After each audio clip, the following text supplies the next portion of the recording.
Hello and welcome to Order Within, navigating a world of endless chaos and crisis. Many of us are experiencing inner turmoil, insecurity, anxiety, fears, and isolation. These feelings are only being amplified by news cycles, social media, and never-ending political madness. How do we find our way out of the chaos? How do we find strength within ourselves? How do we find meaning in a world driven by materialism? These questions and many more I aim to answer on the show. My goal is to be a trusted guide on your journey to selfhood. May you find what you seek.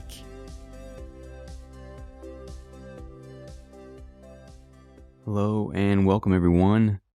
I'm your host, Brandon Ward, back with another episode of Order Within, episode number 59.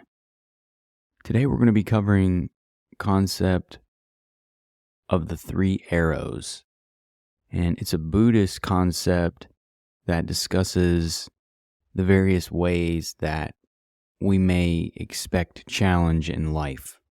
It's something that I've found as I've gotten older, as the more ways we can lean into the challenges of life that are presented to us, the more we can embrace them openly with a strong and nimble mind, the more likely we are to keep balance and fulfillment and sanity in our life, especially with the ever-changing, chaotic world that we currently live. So in today's episode, I'm going to dive into this concept. I'm going to talk about the three arrows. I'm going to provide some practical strategies on how we can apply them in difficult situations. We're going to look to learn from them. I'll give some examples. So we'll talk about the three arrows. I'll go into the specifics of each arrow, and then we'll talk about ways we can apply the three arrows in our daily life, and then we'll conclude the episode. So if the idea of the arrows, the three arrows of life, is new, it's a concept from Buddhist philosophy, and Buddha was always embracing suffering as an everyday part of life. And that was a huge component of his teaching, was that the more we can learn to embrace suffering, to embrace challenges, the more we lean into them instead of resisting them, the less pain we create in our lives, because pain and suffering is inevitable. So looking at the three arrows is a way to provide us with guidance and acceptance to the reality of life and the things that we will face, regardless of our situation. I think no matter where we find ourselves, these arrows will be relevant in what we're doing. And so it symbolizes the primary sources of human suffering: pain, change, and the conditioned mind. And so these arrows represent the inevitable aspects of life that we're going to have to navigate and learn to handle. And the more we can embrace struggle, challenges, difficulties with openness and lean into that, the more we're going to be able to progress in our life. Too many times we see challenges as reasons to quit, to fall down, to fall into a victim mindset. Now, that doesn't mean we aren't victims in situations. I'm going to give you guys an example. This episode is very relevant for me this week because my wife and I had one of our vehicles stolen from our home in the middle of the night a few nights ago. I've never had something like that happen before. Never had a theft of that nature, and also that it happened at our home is very scary. It's a sobering moment. But that's an example of a situation where unplanned, really not thought, never really given much thought to it, and then it happens, and now you're dealing with all these things that come along with it. And the interesting thing is it's a car. It's a physical thing. Cars can be replaced. This is why we have insurance. But there's all the emotional and psychological components to it, the memories that we have in that car. This car was actually specifically a gift to us from my wife's family when we got married. So it's an SUV. It's ideal for our kid. We use it with our daughter. This is the car we used all the time. And then I had my car that I've had for a while, just a little small manual driven car that I use occasionally. But this situation has really shook me in a way that I'm awakened to a lot of things that I haven't thought about, and not at least of late, and understanding that, man, no matter what, no matter how you may be feeling or doing, bad things can happen.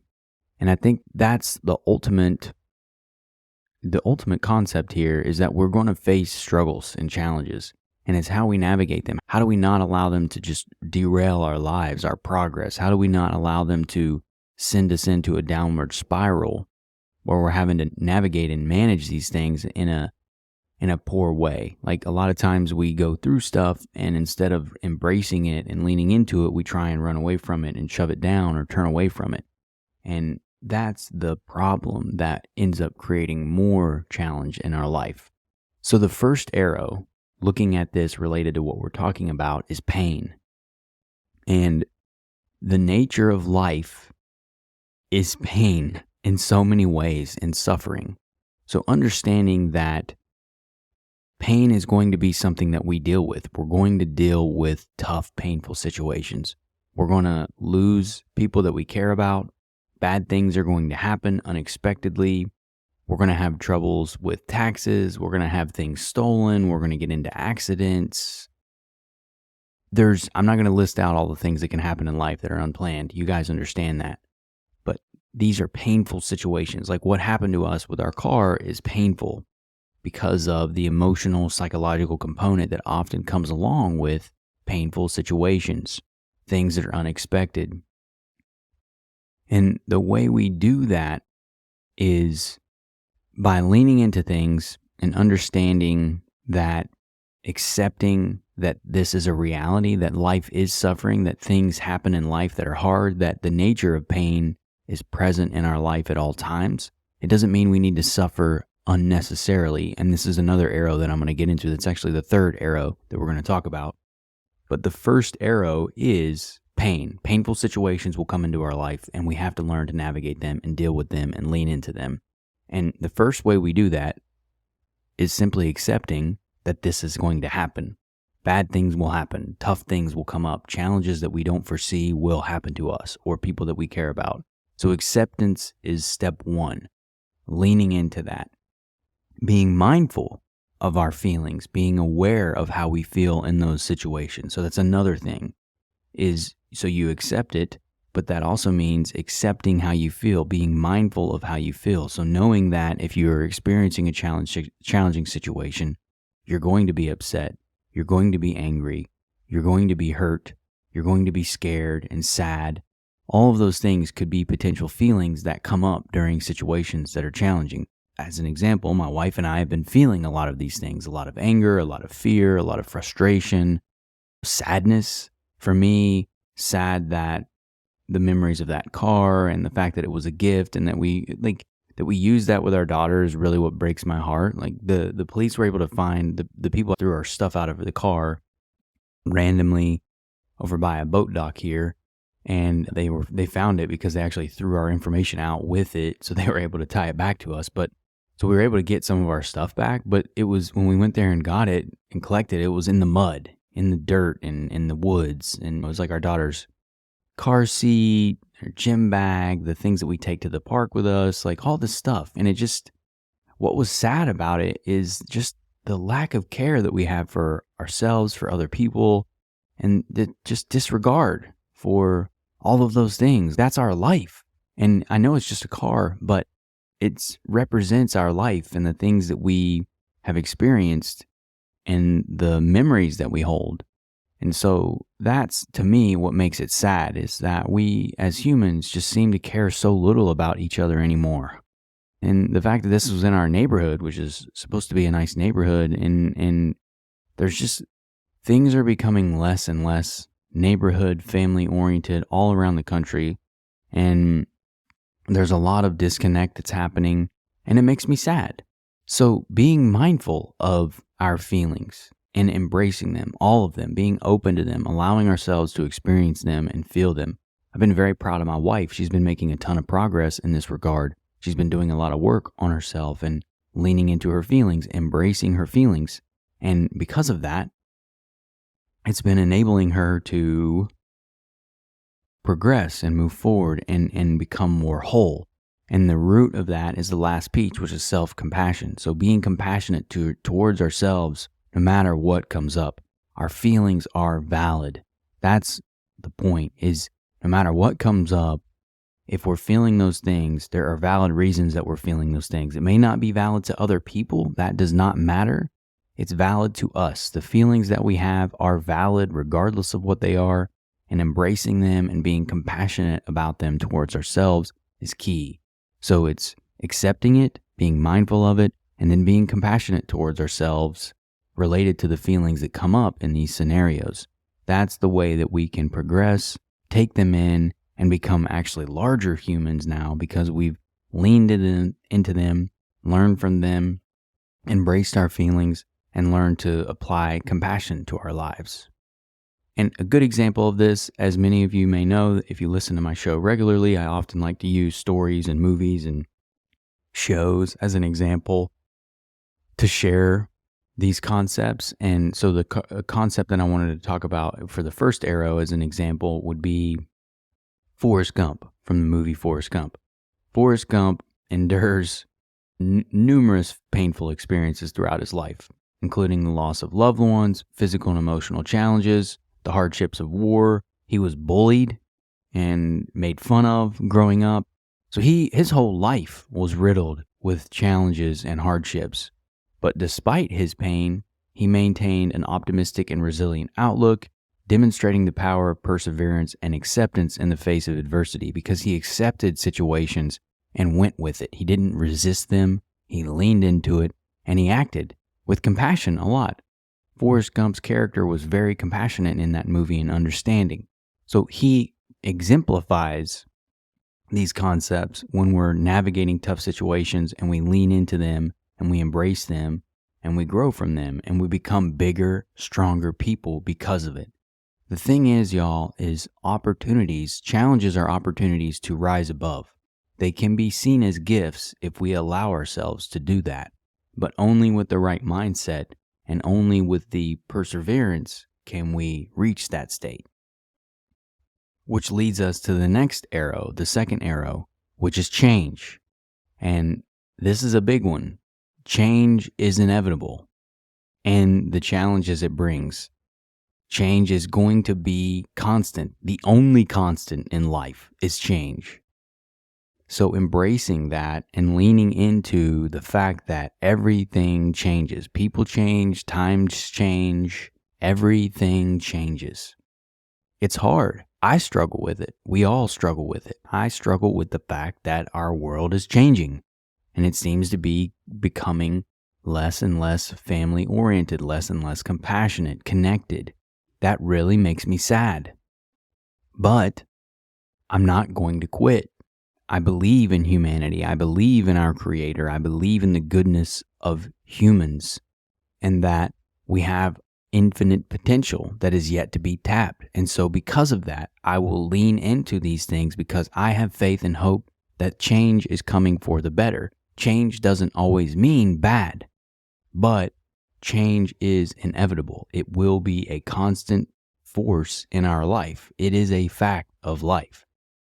So the idea that we're hoping for time that's stable and unchanging is really not realistic because life is consistent change. That's all it is.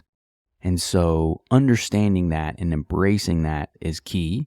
So we've got to accept that change is inevitable.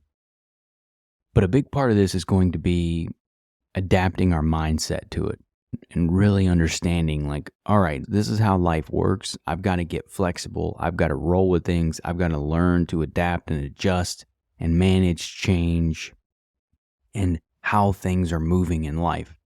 Jobs, relationships, people, political situations, all of this stuff is consistently changing. Just look at the world around us, technology, AI, all of these things are rapidly changing our world.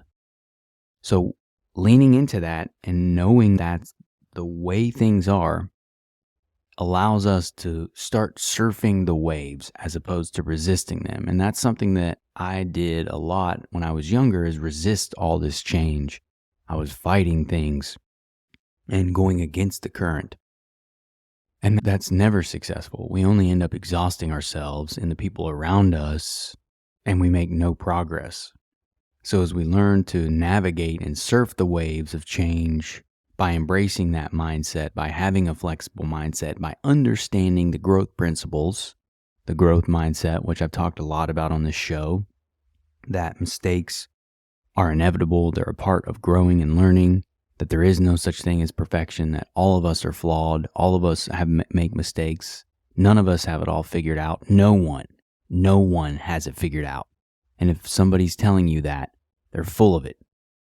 And this is true at all levels of society. Like, you think these high-ranking leaders and stuff have some sort of specialized knowledge. They don't. They've been in families or situations and they're very ambitious. I'm not saying that people don't get to where they are based on their efforts, but they're not some specialized people with this unique knowledge. They're just playing the game.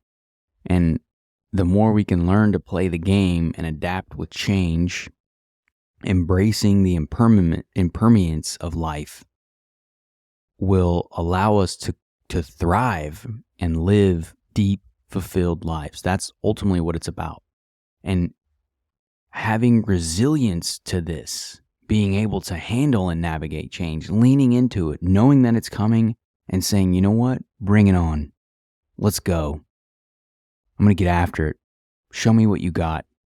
I'm there to see what I can do, what I'm capable of, and I know that change is a chance to bring the best out of myself. It's the chance to bring about the greatness that lives within me. And change is beautiful. Change is a wonderful thing. Thank goodness things change all the time. Life would be so boring and mundane if they didn't. Just look at the seasons. It's such a beautiful process.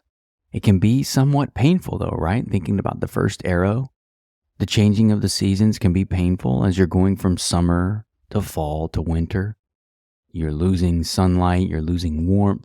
That can be a painful process. It can be a sad process of change. But knowing that it's also impermanent, that winter will come one day, relieve into spring, and spring will turn into summer.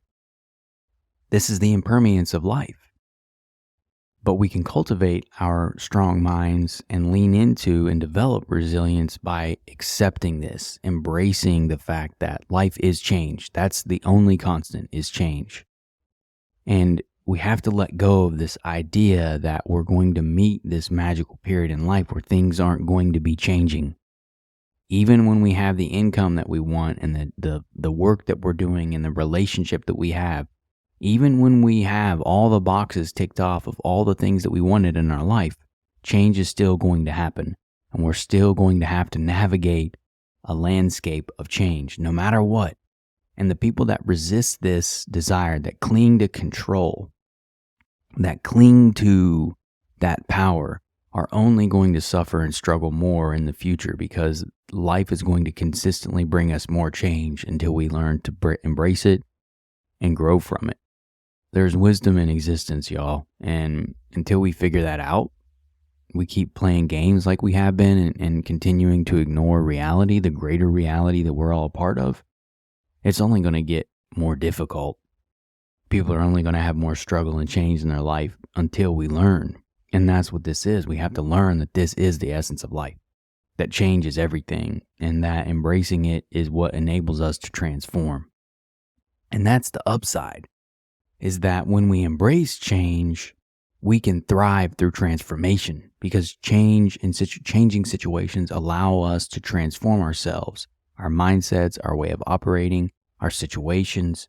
It all offers opportunities for transformation. And that's the powerful thing that is potent about change, is that it brings the potential for transformation, not just suffering.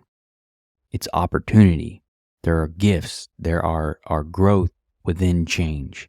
And when we adopt that mindset, when we understand, okay, change is coming right now, I'm dealing with this thing, but I got this. This is an opportunity for growth. This is an opportunity for transformation. This is an opportunity for me to change as a human and evolve as a human.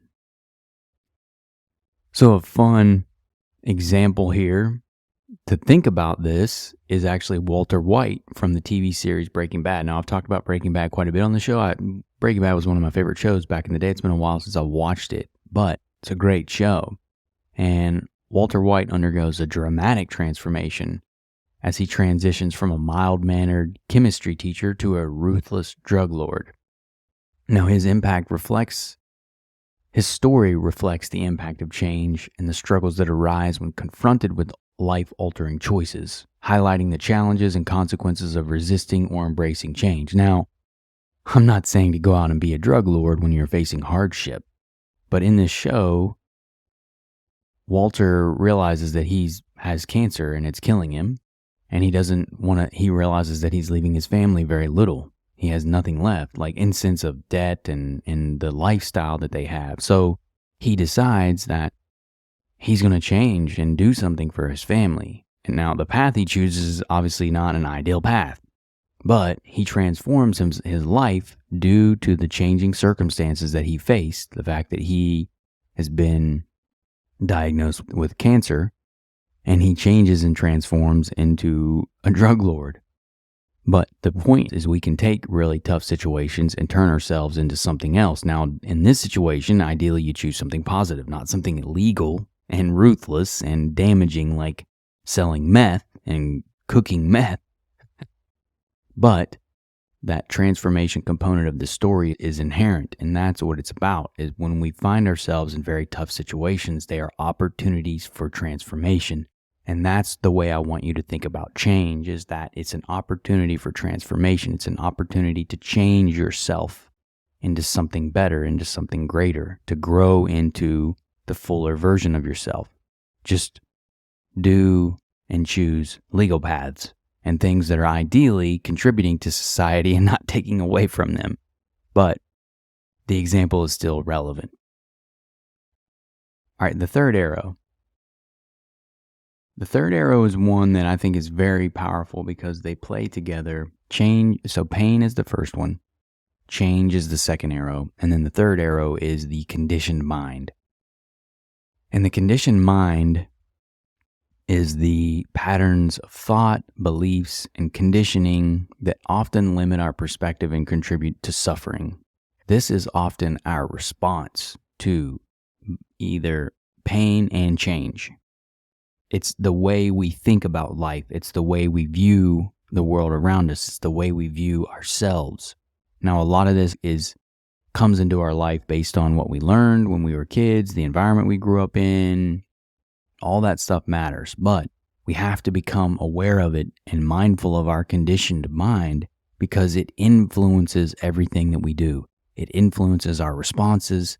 It influences the way we handle things. And it can contribute or lessen our suffering depending on how conditioned our mind is and the direction it's conditioned in. The goal is to condition our mind into a more loving, compassionate, accepting mind that leans into I'm in a coaching program right now, and what they call is like the sage perspective. So it's leaning in towards our empathetic way of thinking, our innovative way of thinking, our creative way of thinking, our open way of thinking, our explorative way of thinking, and navigate changes.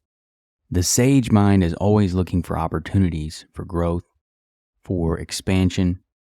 And so when we are limited by our conditioned mind and the things that we believe, it often compounds the suffering that we're experiencing because we end up judging ourselves, we end up judging others, we end up creating all this negativity in our mind that expands the suffering that we're experiencing. We blame ourselves, we're critical of ourselves, we don't allow ourselves to think or feel fully, we minimize our abilities.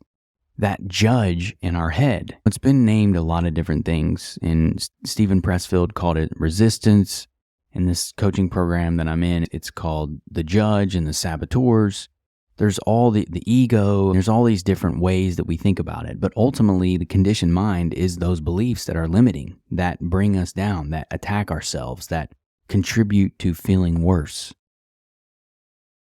Because ultimately if we're dealing with pain is inevitable, and so is change. And then on top of that, we pile on ourselves. We beat ourselves up. We can't let things go. And we stay stuck in these cycles of pain that we're contributing. That's the ultimate cycle of suffering, because it's taking events in life that are inevitable, like pain and change, and it's just using them over and over to beat ourselves down, to beat ourselves up, to make things hard on who we are, and to increase our suffering. This is the power of it, though, is that we have the ability to overcome this conditioned thinking. And a lot of that is through mindfulness, by being aware. The biggest step that we can take in a lot of this is being aware of our judging, sabotaging mind, that negativity, just noting it. Noting those things in our mind. Oh, look, there's that negativity. Oh, look, there's that criticism. Oh, look, wow, look at that. My mind's being very judgmental again about this. Start to note it first. So mindfulness is a great way initially to get a read on what's happening. And then from mindfulness, once we start to get a read on what's happening and the patterns we're seeing, we can start to inquire within ourselves and ask questions, dig into those things. Where is this information coming from? Why am I doing this? For me, a lot of this is led back to doing inner bonding work with my child, connecting with my inner child, because a lot of these beliefs come from our childhood. They're things that have been given to us in many ways, and we have to go in and root them out with empathy and love and compassion. So we do that first with mindfulness. We then dig in through self-inquiry, so journaling and thinking, talking to ourselves out loud, recording ourselves talking. This can help us deepen that inquiry and understanding, and then cultivating awareness and love for ourselves through this process. But that mind, our conditioned mind, really can amplify and make things worse if we're not careful. And it's the equivalent in the coaching program that I'm in. It's the equivalent to keeping your hand on a hot stove beyond that initial result of feeling the pain. We feel the pain when we put our hand on a hot stove as a warning signal to pull our hand off so not more damage is created. That's a blessing. But what most of us do is with the conditioned mind is we keep our hand on the stove.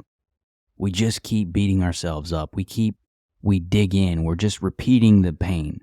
We're blaming ourselves. So let me give you an example. The car I was telling you about, our car was stolen. Look, we made a mistake and we forgot our keys in the car. So yes, my wife, we have a key fob. It's one of the push start buttons. It's not the crazy nice car. It's a 2008 Toyota Highlander, but it's a push start. And my wife forgot the little key fob in her purse. And we live in a nice neighborhood, so sometimes we forget this stuff in our car. We didn't lock the car, so we made it super easy for them. But the reality is that they still came into our neighborhood and stole the vehicle. The crime wasn't forgetting to lock the car or forgetting the key. The crime was someone came and stole our stuff from our home. But very easily could have beaten ourselves up consistently and blamed ourselves for that, about the fact that we did that. But the reality was it was just a simple mistake. And we live in a nice neighborhood, so we were trusting. I'm not going to beat myself up for being trusting and open. I learned, for sure. But there's no point in piling on. And that's what often happens, though. We beat ourselves up, we pile on, we blame ourselves. That's the conditioned mind. That's the nature of it. And another example here is from the movie Frozen. My daughter's been digging all the Disney movies lately. But Elsa from the movie Frozen, her character embodies the conditioned mind.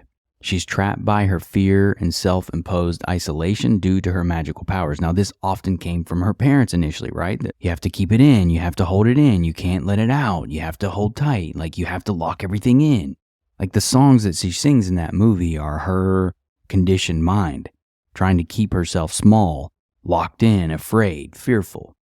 But her journey involves breaking free from societal expectations and embracing her true self, highlighting the liberation that comes from challenging, conditioned thinking and embracing authenticity. She chooses to become authentically who she is, which is like an ice queen. She has these powers, so she embraces them instead of hides from them And by embracing them, that ends up actually, that solves the winter situation that's been there. It's been stuck because she was denying it. And that's the shadow self. That's the essence of the shadow self, the conditioned mind. The conditioned mind created the situation of frozen that everyone was going through. Once she accepted who she was and embraced who she was, things changed. That's the power of it, is by embracing and understanding the conditioned mind and seeing it and then embracing who we are authentically, we can move forward and heal. And that's what leads us into some practical strategies for applying the wisdom of the three arrows and navigating our life's challenges is some of the things we've been talking about. But a big key piece of that is going to be developing mindfulness and self-awareness. That's step one. Just becoming mindful, seeing it, observing yourself, observing your thoughts, observing your emotions. That's step one. Another aspect of that is going to be embracing the growth mindset, cultivating a growth mindset. So leaning into the fact that you will make mistakes.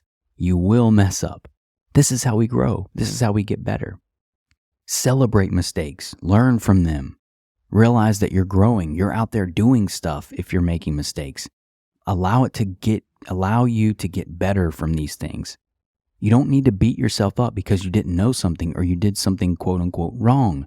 If you're doing something new, of course you don't know what you're doing. You're learning. That's the growth mindset. The growth mindset says, I embrace challenges. I embrace mistakes. I learn. Anything can be learned. Anything can be overcome. That's the challenge. That's the growth mindset. So working on embracing the growth mindset. And then practicing self-compassion and self-care. This goes a long way. It's very underrated.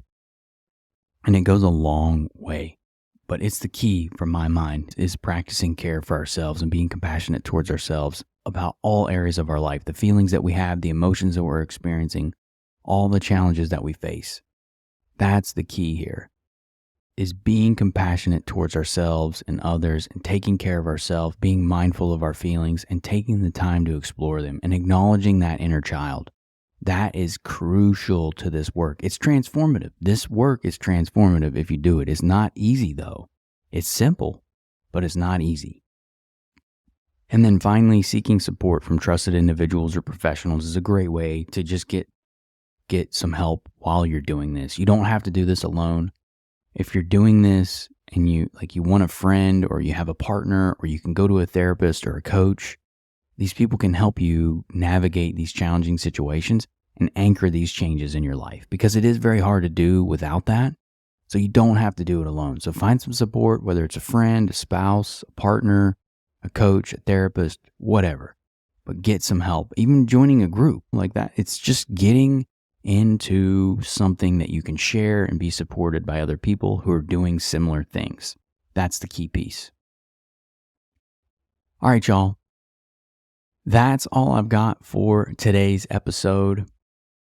Understanding that the three arrows are inevitable, that we're going to face pain, we're going to face change, and we're going to have to overcome our conditioned mind. Those three components, the three arrows of our lives, are inevitable. And the more we can lean into them, we can learn from them, we can better embrace the challenges of life. And I encourage you to apply these strategies to cultivate resilience, wisdom, and well-being in the face of pain, change, and conditioned thinking. You can use this as opportunities to slingshot you forward into growth and progress. You have greatness within you. There is insane amount of greatness within you. It's living there, waiting to be cultivated and embraced and cared for. And so much of that is driven by compassion and self-care. But you have to know that it exists within you, and you have to believe, you have to take a leap of faith. That brilliance is within you because I promise you it is. It's within all of us. But we have to cultivate it and grow it and nurture it so that it can help lead and guide our lives into more meaningful, fulfilled paths. All right, y'all. So that's all I got for today's episode. You can get me on Twitter at Brandon Lee Ward. I'm on LinkedIn at Brandon L. Ward, and my website is brandonleeward.com. I really do appreciate your time and your ears. I hope you guys are having a good week so far. We're about to be officially in summer. So with that being said, until next time, y'all.